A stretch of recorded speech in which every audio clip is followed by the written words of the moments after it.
सत्य कथा, पुरुषार्थ कथा, सुनो सुनो सिद्धार्थ कथा। सत्य कथा,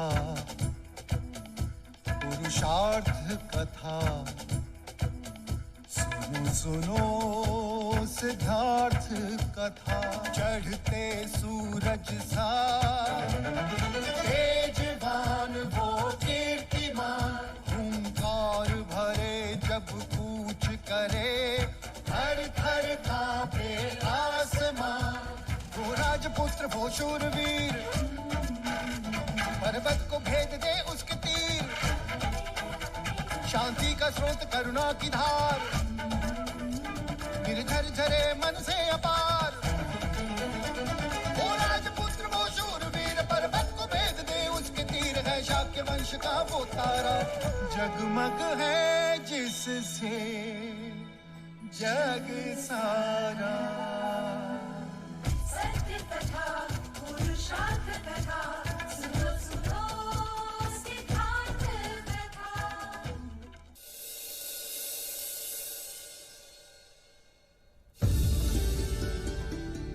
कहिए राजा द्रोणोदन, आपने हमारा देवदाह तो देख ही लिया।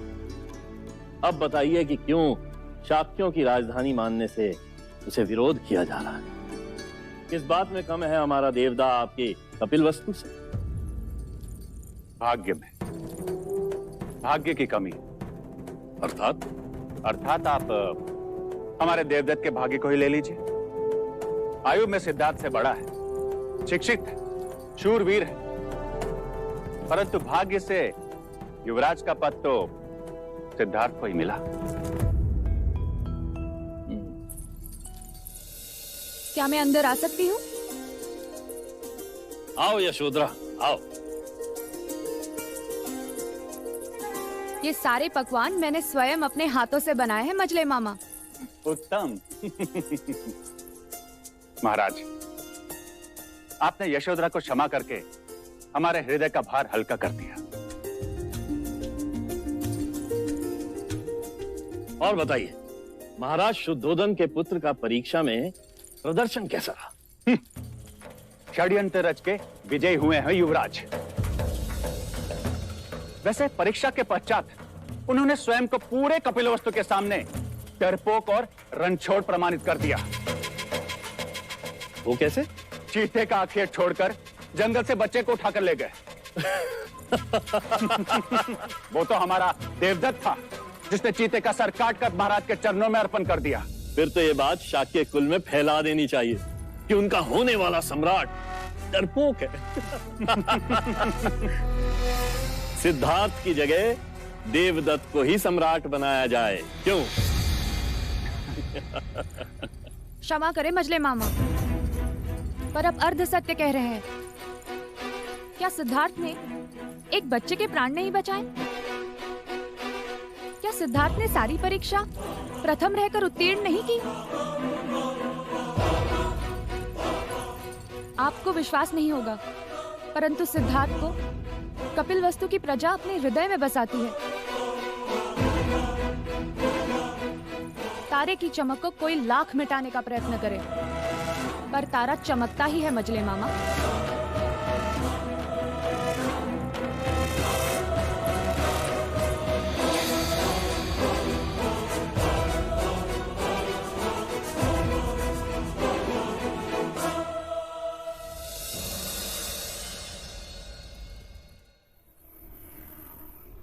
सिद्धार्थ, ये लो मेरी तलवार।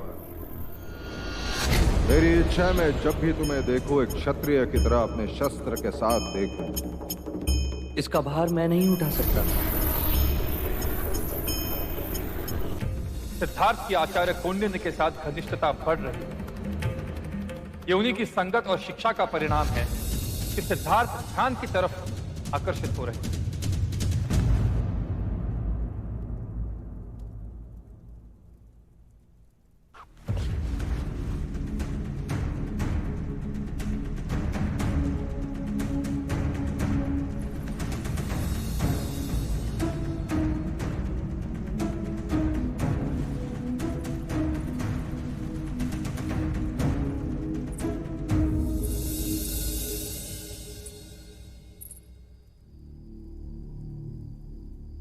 क्या हुआ देव? नींद नहीं आ रही? हाँ, मन में इतना उद्वेग पहले कभी नहीं था देवी। मैं सिद्धार्थ को समझ नहीं पा रहा। कहीं वो ऐसा कोई कार्य न कर बैठे जिससे हमारे पूर्वजों का नाम कलंकित हो। परंतु वो अर्थहीन बातें नहीं करता। हाँ, उसकी बातें सत्य होती है, फिर भी मैं उससे अप्रसन्न रहता हूं। क्यों पता नहीं प्रजापति। क्योंकि आप चाहते हैं कि हमारा पुत्र आपके मार्ग पर चले, पर वो विलक्षण प्रतिभा है। वो अपना मार्ग स्वयं सोचता है। वो उनमें से नहीं जो आंखें मूंद कर पीछे पीछे चलते हैं। परंतु अकेले जाने पर मनुष्य भटक भी सकता है प्रजापति। बस यही भय आपके उद्वेग का कारण है। यदि असित मुनि नहीं आते और सिद्धार्थ का भविष्य नहीं बताते तो ये भय कभी नहीं होता और आपको सिद्धार्थ की सभी बातें सहज लगती। सत्य कह रही हो तुम। उसकी बातें मैं सहज स्वीकार नहीं करता। क्योंकि आप उससे बहुत स्नेह करते हैं। तो कुछ अनुचित करता हूं क्या? नहीं, पर मर्यादा से अधिक सावधानी भी कभी कभी संकट बढ़ा देती है। आइए देव।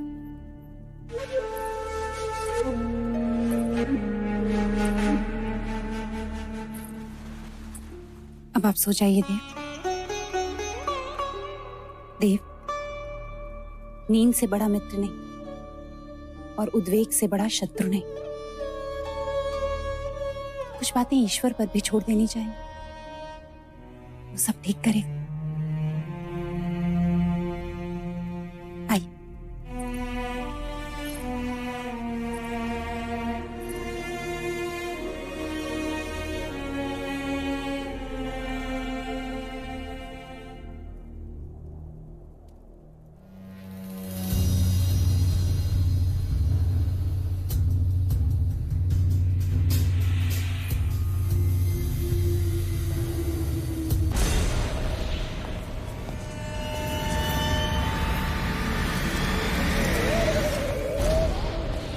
सिद्धार्थ!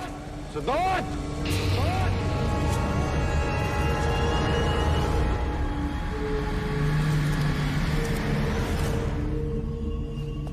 सिद्धार्थ! सिद्धार्थ! सिद्धार्थ! सिद्धार्थ! सिद्धार्थ!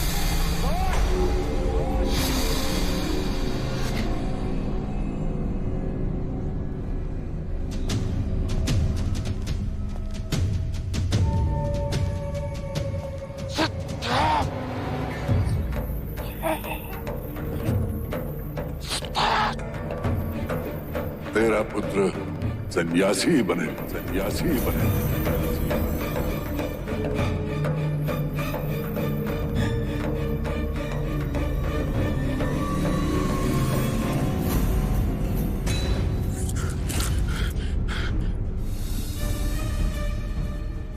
देव,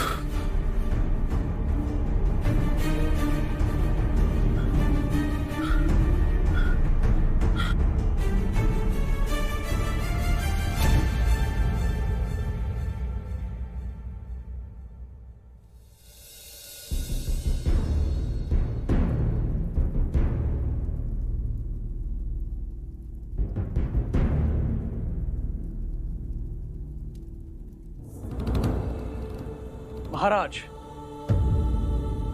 आपका स्वप्न पहले प्रहर का है और ग्रंथ अनुसार पहले प्रहर का स्वप्न सच होता है। आप स्वप्न में सिद्धार्थ को ढूंढ रहे हैं, अर्थात आपके पथ से उसका पथ विपरीत है। दूजा, आपने सिद्धार्थ को समाधि में देखा, अर्थात वो शांति के पथ पर चलेगा।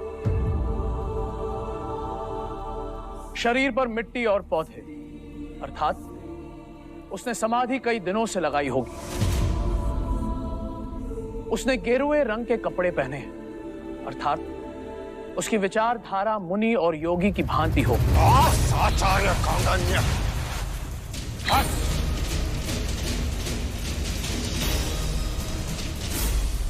कृपया शांत हो जाइए महाराज। महाराज विचलित ना हो। पहले प्रहर के स्वप्न सत्य होते हैं, किंतु उसके एक नहीं कई संकेत होते हैं।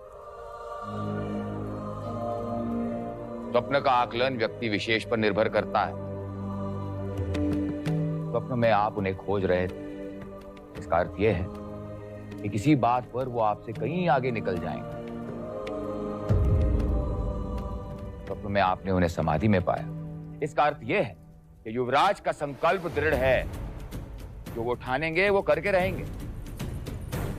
आपने उन्हें मुनि की भांति देखा, अर्थात लोग जैसे एक मुनि को पूछते हैं, युवराज को भी वैसे ही पूछेंगे।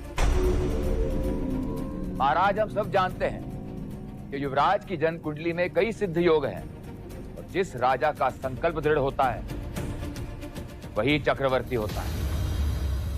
मैं आपके कथन से सहमत हूं कि स्वप्नों का आकलन व्यक्ति विशेष पर निर्भर करता है।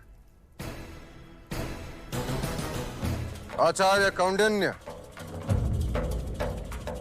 मेरा आपसे मतभेद है। आपने सिद्धार्थ को वो ज्ञान दिया जो मैं उसे देना नहीं चाहता था। आपने सिद्धार्थ को अहिंसा, ध्यान और मृत्यु का ज्ञान दिया, वो उचित न था। कुलगुरु वाचस्पति ने सच कहा महाराज। आकलन व्यक्ति विशेष पर निर्भर करता है। जो बालक 8 वर्ष की आयु में सारे शास्त्र कंठस्थ कर लेता हो, उससे क्या छुपेगा। महाराज, वेदों और शास्त्रों में जगह जगह पर जीवन, मरण, मोक्ष, मुक्ति का उल्लेख है। केवल इन उल्लेखों और उपदेशों से कोई सन्यासी नहीं बन जाएगा। अब तक शमशान वैराग्य की भावना उनमें नहीं हुई है, क्योंकि उन्होंने अब तक किसी भी मनुष्य की अथवा अपने स्वजन की मृत्यु नहीं देखी। उन्हें मनुष्य रोग की अनुभूति नहीं हुई है। और रही बात अहिंसा और ध्यान की, तो अहिंसा उनका स्वभाव है और ध्यान उनकी रुचि। महाराज, स्वभाव और रुचि मनुष्य अपने साथ लेकर जन्म लेता है, उसे सिखाया नहीं जाता।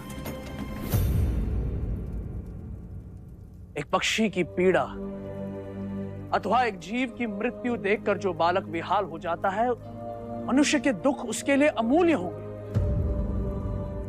आप, हम, यहां उपस्थित सब मोक्ष प्राप्त करना चाहते हैं। प्राप्त करने के कई मार्ग, भक्ति, वैराग्य, ज्ञान। अब कौन सा मार्ग चुनना है, इसका आकलन भी व्यक्ति विशेष पर निर्भर करता है। फिर भी यदि आप सब गुणी जनों को मेरी शिक्षा प्रणाली अनुचित लगी हो, तो मैं क्षमा चाहता हूं। महाराज, मुझे यहां से जाने की अनुमति दे दीजिए।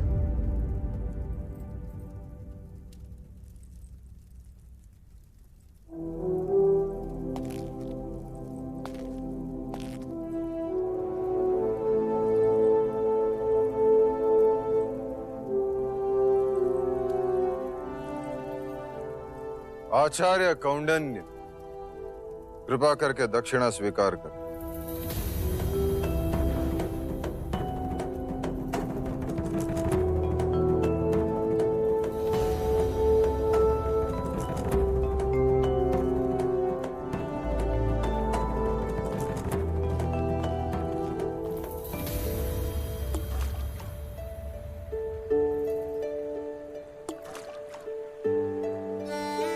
ऐसा क्यों होता है चन्ना?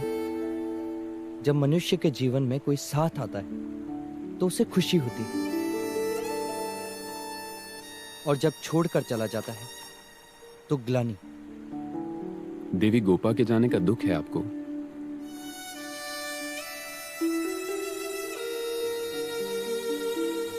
हाँ, आई थी तो मन भर गया था। गई तो मानो कुछ खालीपन, जैसे आंख खुलते ही स्वप्न अदृश्य हो जाता है। अब मैं क्या कहूं युवराज, इस प्रश्न का उत्तर तो केवल आचार्य कौंडिन्य दे सकते हैं। मन के विषय में वो अधिक जानते हैं। हाँ, परंतु वो तो सवेरे से ही दरबार गए, न जाने कब लौटेंगे।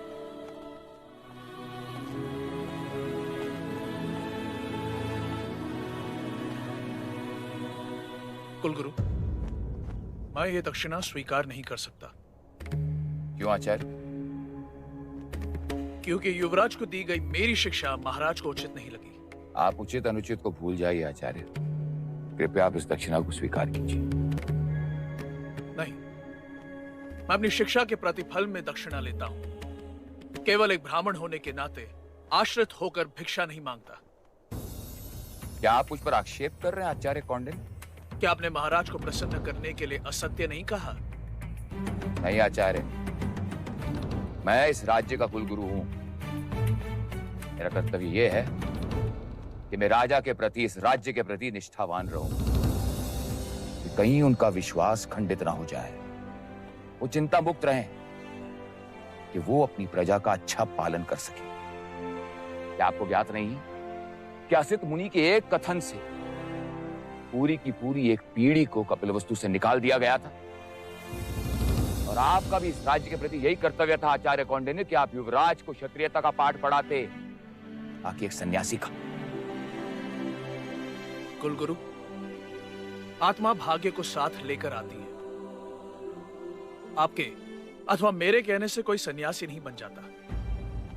मैंने युवराज को वो प्रत्येक शिक्षा दी है जो एक गुरु को अपने शिष्य को देनी चाहिए। क्षमा करें गुरुवर्य, जीवन निर्वाह के लिए जो शिक्षा से समझौता करे उसे गुरु नहीं कहते।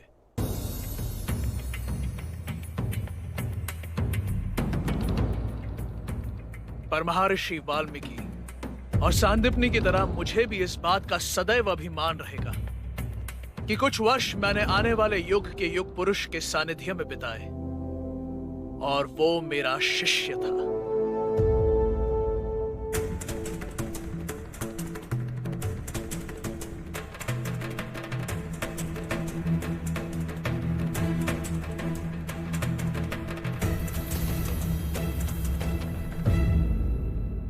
कौंडिन्य के विचार तो आपने सुने भाई महाराज। क्या अब भी आप मेरे विचार से सहमत नहीं हैं? अब हमें आचार्य कौंडिन्य के वानप्रस्थ होने की इच्छा पूर्ण करनी चाहिए। आपका क्या सुझाव है कुलगुरु वाचस्पति? राजन, उनके विचार और हमारे विचार भिन्न हैं। अर्थात आपका भी यह मानना है कि आचार्य के वानप्रस्थ होने की इच्छा पूर्ण कर दी जाए। परंतु महाराज, उनका रिक्त किया स्थान कोई पूरा नहीं कर सकता। और मैं शाक्यों का सिंहासन रिक्त नहीं रख सकता अमात्य। मैं सिद्धार्थ को सन्यासी बनते नहीं देख सकता। यदि युवराज के हित को देखा जाए राजन, तो कौंडिन्य की इच्छा को तुरंत पूर्ण करना चाहिए। युवराज वन में जाएं या ना जाएं, परंतु आचार्य कौंडिन्य को वन में जाना ही होगा। सिद्धार्थ!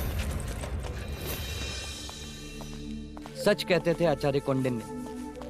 कभी कभी आंखें खुली होते हुए भी मनुष्य बेध्यान हो जाता है। ऐसे कैसे? देखो, हम निकले थे महल जाने के लिए, परंतु पहुंच गए नगर द्वार। सुनिए ना, क्या हो गया आपको? अभी तक बीते भाई लोगों से क्या हो गया? क्या हो? जागे कुछ बोलिए तो सही। पापा उठो ना, अभी तो ठीक से क्या हो गया इन्हें? बोल क्यों नहीं रहे? जागिए ना, कुछ बोलिए तो सही। पापा को क्या हो गया? ये नहीं रहे।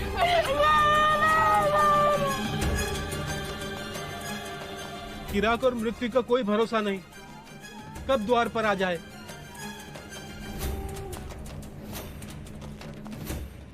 अरे वो देखिए, युवराज आ रही है। युवराज! अगर युवराज ने इनके मृत शरीर को देख लिया तो क्या होगा? हमारा तो नगर निकाला हो जाएगा। देखो, हम ऐसा बर्ताव करते हैं जैसे कि कुछ हुआ ही ना हो।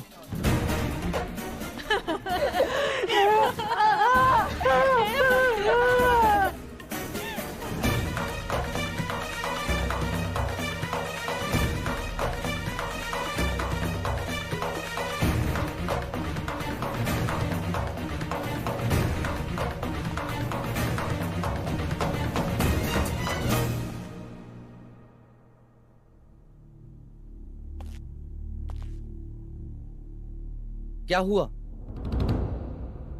अब सबकी आंखों में आंसू कैसे? अब क्या बताएं युवराज, वो अभी अभी सूखी हवा की ऐसी आंधी आई कि सबकी आंखें गीली कर गई। आंधी? मैं और चन्ना भी यहीं थे, हमने तो कोई आंधी नहीं देखी।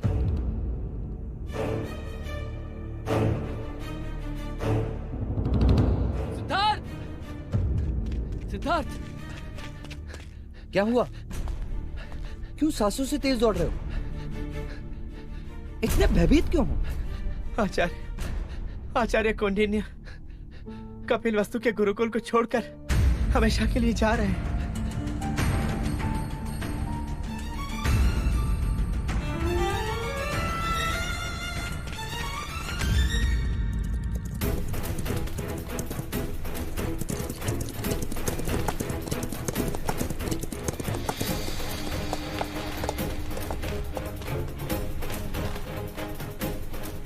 क्या ये सत्य है गुरुदेव कि आप हमें छोड़कर जा रहे हैं, वानप्रस्थ हो रहे हैं? वानप्रस्थ तो मैं 8 वर्ष पहले ही होना चाहता था सिद्धार्थ, पर तुम्हारे कारण रुक गया। तो आज भी रुक जाइए ना गुरुदेव, आपके बिना ये सिद्धार्थ अधूरा है। अगर आप मुझे इस तरह छोड़कर चले। अरे सिद्धार्थ, तुम जानते हो ना, उस पेड़ पर एक चिड़िया ने अपना घोंसला बनाया है। जी। वही जो रोज अपने बच्चों को अपनी चोंच से खाना लाकर खिलाती है। जी गुरुदेव।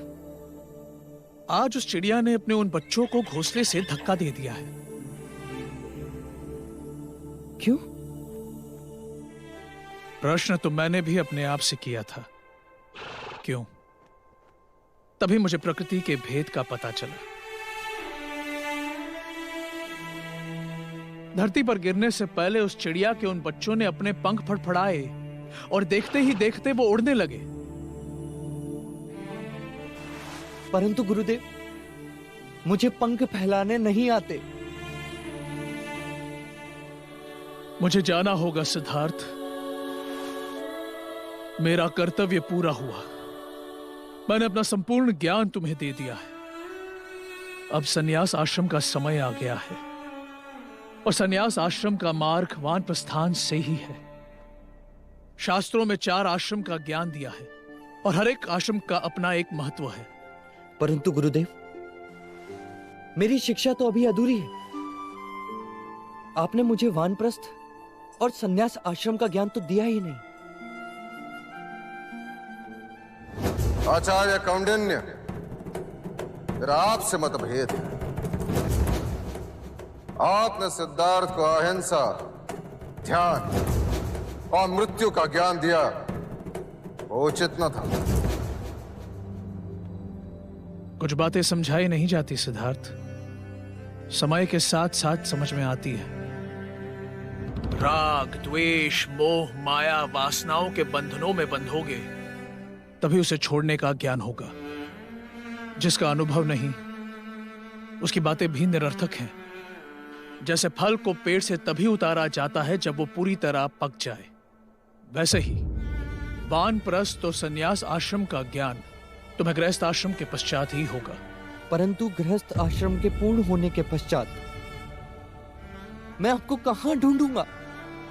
उस समय तुम्हें मुझे ढूंढने की आवश्यकता नहीं होगी सिद्धार्थ। तुम स्वयं ज्ञानी हो जाओगे। कदाचित मैं ही तुम्हें ढूंढते हुए आ जाऊं। ये लो, इसमें मेरा सारा ज्ञान संजोए रखा है मैंने। उचित समय आने पर इसका चिंतन करना।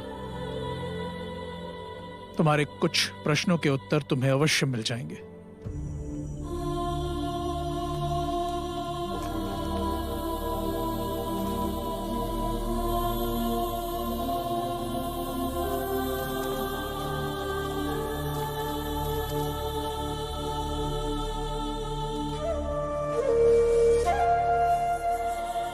गुरुदेव, रुक जाइए गुरुदेव, आपके बिना मैं अकेला रह जाऊंगा। गुरुदेव, रुक जाइए आचार्य। क्या तुम्हें ऋग्वेद की ऋचा स्मरण है? जी। तो आंखें बंद करो और बोलो। तत् त्वम् असि, सह अहम् अस्मि, अहम् ब्रह्मास्मि।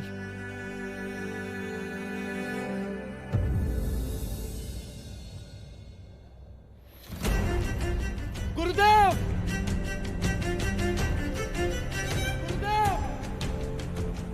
जीवन किसी एक स्थान पर रुकता नहीं, जैसे नदी का पानी बहता रहता है। यदि वो एक स्थान पर रुक जाए तो दूषित हो जाता है। अपने मन को शांत करो, ध्यान में बैठकर अपने विचारों पर, अपनी भावनाओं पर संयम पाने का प्रयत्न करो। शांत मन मनुष्य के प्रत्येक समस्या का चिकित्सक होता है। तुम्हें अपने आप मुक्ति मिलेगी।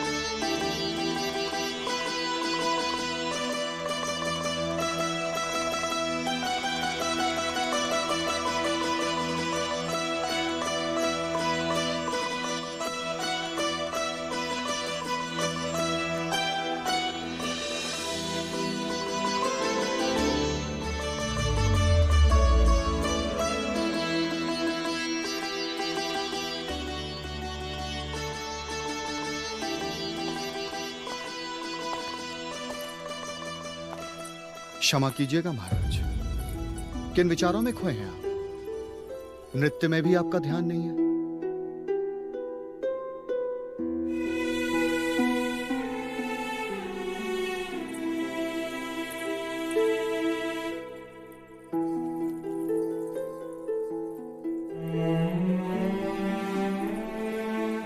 क्षमा करें, हम आपका मनोरंजन नहीं कर पा रहे हैं। कोई त्रुटि हुई हमसे? नहीं मोहिनी, आज मन चिंताग्रस्त है। किस विषय में महाराज?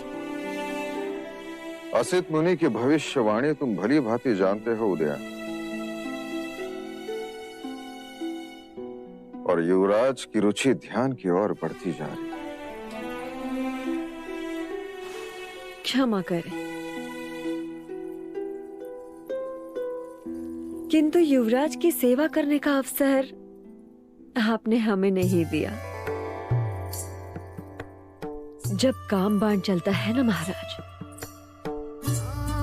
तो बड़े बड़े ध्यानी मुनि भी भोग की बोली बोलने लगते हैं, और युवराज ने काम का रंगीन संसार देखा ही कहाँ है। महाराज, मोहिनी बिल्कुल सत्य कह रही है। युवराज अभी तक कौंडिन्य के संपर्क में आए, इसलिए ध्यान की बातें करने लगे, और जब वो इन सुंदरियों और मोहिनी के साथ रहेंगे तो भोग विलास में रत हो जाएंगे। महाराज, काम सबको पिघलाता है। यूं तो जीवन में कई अग्नि है, और अग्नि सब कुछ नष्ट कर देती है, किंतु एक अग्नि है जो सृजन करती है, जिस अग्नि से आनंद प्राप्त होता है, जो मन के वैराग्य को जलाता है और मोह पाश में जकड़ लेता है। ठीक है मोहिनी, आज से युवराज का उत्तरदायित्व तुम्हारा। काम शास्त्र तुम उसे सिखाओ।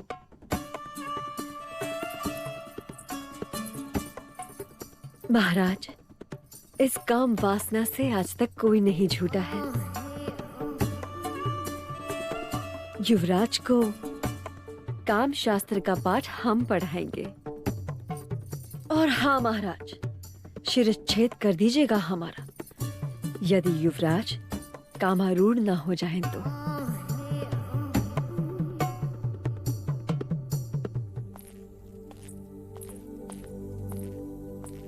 सिद्धार्थ,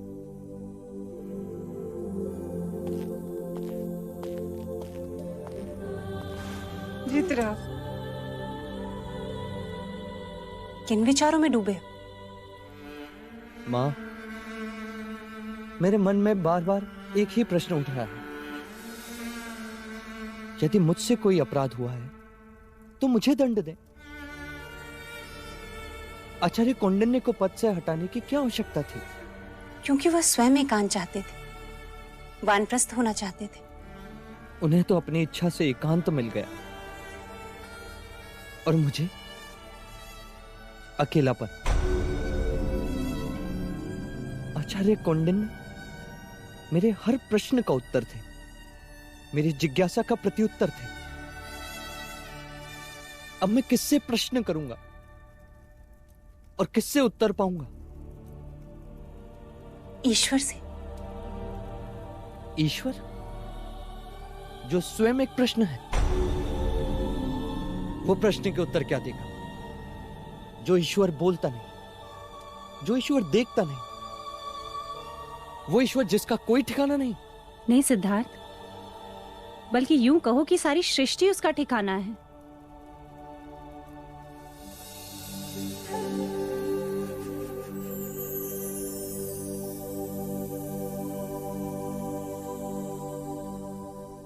देखो, ये सूर्य भी ईश्वर का एक रूप है, जो दिखाई देता है, जो अपने धूप से तुम्हें छूता भी है और अपने उजाले में सृष्टि का ज्ञान देता है। क्या ये किसी गुरु या आचार्य से कम है? और संध्या में जब ये डूब जाता है तो हम निराश नहीं होते। क्यों? क्योंकि हमें विश्वास है कि ये कल फिर आएगा, एक नई सुबह के साथ। सिद्धार्थ, ईश्वर के एक नहीं अनेक रूप होते हैं। कभी वो आचार्य कौंडिन्य के रूप में आता है, तो कभी सूर्य बनकर, कभी मित्र के रूप में आता है, तो कभी पुत्र बनके। न जाने कल तुम्हें किस रूप में मिल जाए।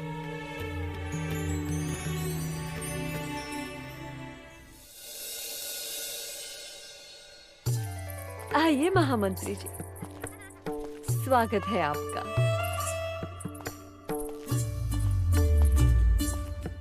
सुंदर, अति सुंदर। युवराज अवश्य पसंद करेंगे।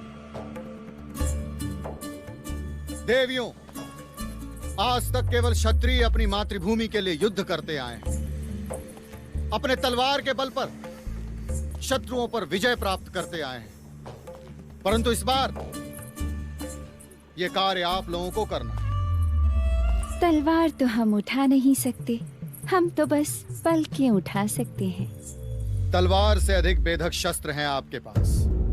आपका सौंदर्य, आपका श्रृंगार, आपकी ये भाव भंगिमाएं, रति जैसी मादकता और उन सब से सर्वोपरि आपकी पुरुषों को समझने की क्षमता। युवराज स्वभाव से उदास है, करुणा से भरे हैं, दूसरों के दुख को अपना दुख समझते हैं। आपका यह कर्तव्य होगा कि आप सब उन्हें वैराग के विपरीत उंगली पकड़कर जीवन का आनंद प्राप्त करने की शिक्षा दें। उन्हें समझाएं कि संसार में जितना दुख है उससे कहीं अधिक सुख है। ये रंगीन रातें, ये मादक शरीर, ये सुर सुरा, ये वो सुख हैं जिससे उनके मन में उठने वाली वैराग की भावना सदा के लिए समाप्त हो जाए। हम तो युवराज को देखने को बड़े आतुर हैं। और हम आपको उनसे मिलवाने को। जो गणिका उनके आसक्ति का कारण बनेगी, वो सम्राज्ञी का सम्मान पाएगी। अति उत्तम। आप चिंतित ना हो महामंत्री जी। जीवन का ऐसा आनंद ना तो कभी उन्होंने सोचा होगा और ना ही कभी पाया होगा। उदासी उनकी दास होगी और आनंद उनका साथी। देखना, ये रतियां उनको कामदेव बना के ही छोड़ेंगे। हाँ, और हमारा आपसे वचन है महामंत्री जी, युवराज जल्द ही स्वयं को पुरुष समझने लगेंगे। उनसे उनका वैराग्य छीन लेंगे हम। दीदी, क्या हम युवराज से लड़ने जा रहे हैं? हाँ? लड़ने नहीं, हम उनसे प्रेम करने जा रहे हैं। हम युवराज को युवराज से महाराज बनाएंगे। कपिल वस्तु के लोग हमें बहुत बधाई देंगे। अर्थात युवराज यहाँ आएंगे? हाँ, युवराज यहाँ आएंगे। सच? सच।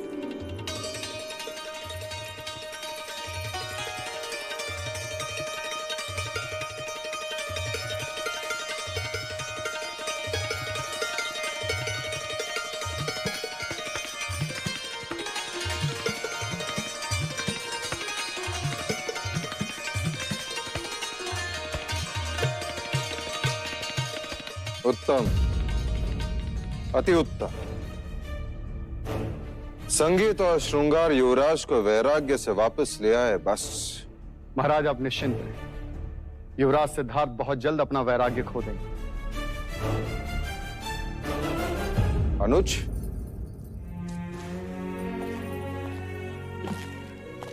प्रणाम महाराज। तुम देवदास से कब लौटे? अभी अभी लौटा महाराज। अभी तक खुश तो है? जी। और महाराज दंडपानी?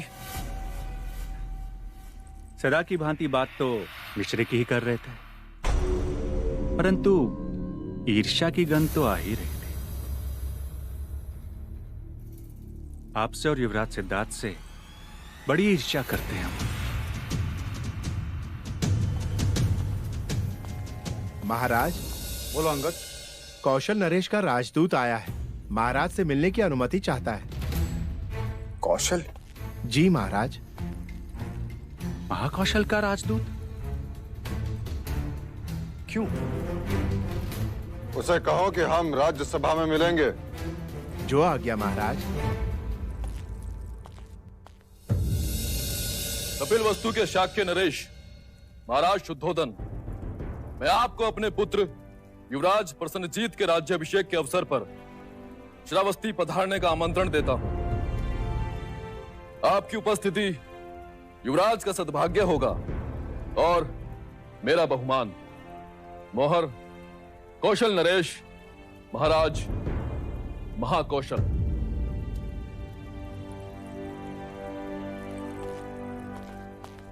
महामंत्री, कौशल राज को संदेशा भेजो कि उनके आमंत्रण के लिए हम आभारी हैं। जी।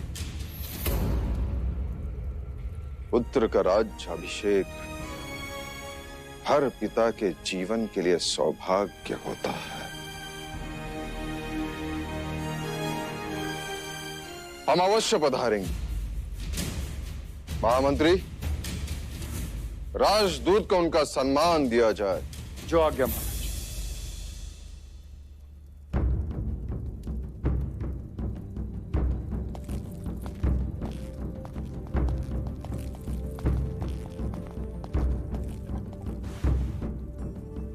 महाराज, क्या आपका कौशल राज जाना उचित होगा? मैं तो कहता हूं महाराज, किसी बात का निमित्त बनाकर टाल दीजिए। इस राज्याभिषेक का आमंत्रण केवल कौशल राज का शक्ति प्रदर्शन लगता है। नहीं महाराज, आपको वहां अवश्य ही जाना चाहिए, और यदि आपकी अनुमति हो तो मैं भी साथ चलूंगा। मुझे भी कौशल नगरी देखनी है, और साथ ही युवराज प्रसन्नजीत को भी। हाँ हाँ, क्यों नहीं। वैसे भी आज नहीं तो कल हमारा सामना प्रसन्नजीत से होगा ही। नहीं, तुम नहीं जा सकते। किंतु क्यों नहीं जा सकता? यदि मैं तुम्हें ले जाऊं तो मैं सिद्धार्थ को कैसे मना कर पाऊंगा? तो आप सिद्धार्थ को भी साथ ले चलिए। नहीं देवदत्त, इस समय कपिल वस्तु के भावी सम्राट को वहां ले जाना खतरे से कम नहीं। क्यों हर बार सिद्धार्थ की वजह से मुझे सहन करना पड़ता है? क्यों आप उसे कोई भी कारण बता के मना नहीं कर सकते? देवदत्त, अपने विवेक की चौखट मत लांगो। इतनी भी समझ नहीं कि महाराज से प्रश्न नहीं करते। जा यहां से।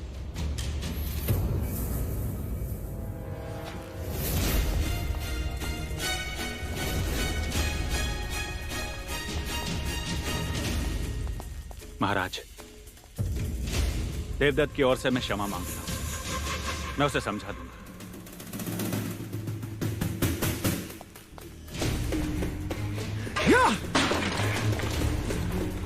देवदत्त! देवदत्त!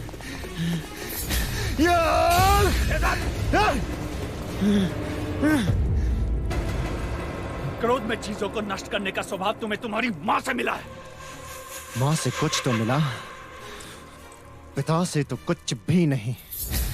देवदत्त, मेरी बात ध्यान से सुनो। आज तक वही तो करता आया हूं। शांत! और एक बात गांठ बांध लो, महाराज को निराश करने का अर्थ है अपने ही भाग्य को ठोकर मारना। सिद्धार्थ से दूर जा रहे हैं महाराज। उसे भोग विलास में इतना डुबो दो कि सांस लेने की सुध न रहे। उससे क्या होगा? विलास का अतिरेक उसे निष्क्रिय बना देगा। तलवार जब अधिक समय तक मयान में रहती है तो उसे जंग लग जाता है, और जंग लगी हुई तलवार पर प्रजा कभी भरोसा नहीं करती। समझे?